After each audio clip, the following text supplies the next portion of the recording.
നമ്മുടെ നിത്യജീവിതത്തിലുള്ള ഒരു യാഥാർത്ഥ്യം ഞാൻ പറയട്ടെ. I love sleeping but I never want to go to sleep early. I stay up late every night, regret it every morning and then do it all over again. എന്ന് വെച്ചാൽ എന്താണെന്നറിയോ? എനിക്ക് ഉറങ്ങാൻ ഇഷ്ടമാണ്, പക്ഷേ ഒരിക്കലും നേരത്തെ ഉറങ്ങാൻ ഞാൻ ആഗ്രഹിക്കുന്നില്ല. ഞാൻ എല്ലാ രാത്രിയും വഴുകി എഴുന്നേൽക്കുന്നു. എല്ലാ ദിവസവും രാവിലെ ഞാൻ ഖേദിക്കുന്നു, പിന്നീട് അത് വീണ്ടും ആവർത്തിക്കുന്നു. ഇതിലൊരു മാറ്റം വരുത്തണമെന്നുണ്ട്, പക്ഷേ എന്താ ചെയ്യുക? എന്തെങ്കിലും മാറ്റം സംഭവിക്കുന്നുണ്ടോ? ഒരു മാറ്റവും സംഭവിക്കുന്നില്ല.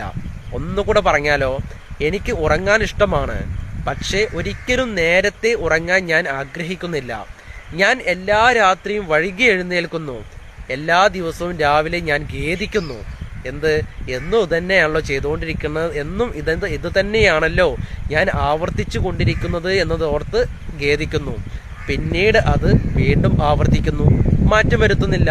ഇതാണ് നമ്മുടെ മനസ്സ്. ഇത്തരത്തിലുള്ള ചില വികൃതമായ അനാവശ്യമായ മനസ്സുകളെ നമ്മൾ മാറ്റി നിർത്തി പോസിറ്റീവിലേക്ക് കൊണ്ട് അത് നമ്മുടെ ജീവിതത്തിലേക്ക് പ്രാവർത്തികമാക്കുകയാണെങ്കിൽ ലൈഫിൽ ചേഞ്ച് വരുന്നത് വെറുതെ പറയല്ലോ കേട്ടോ.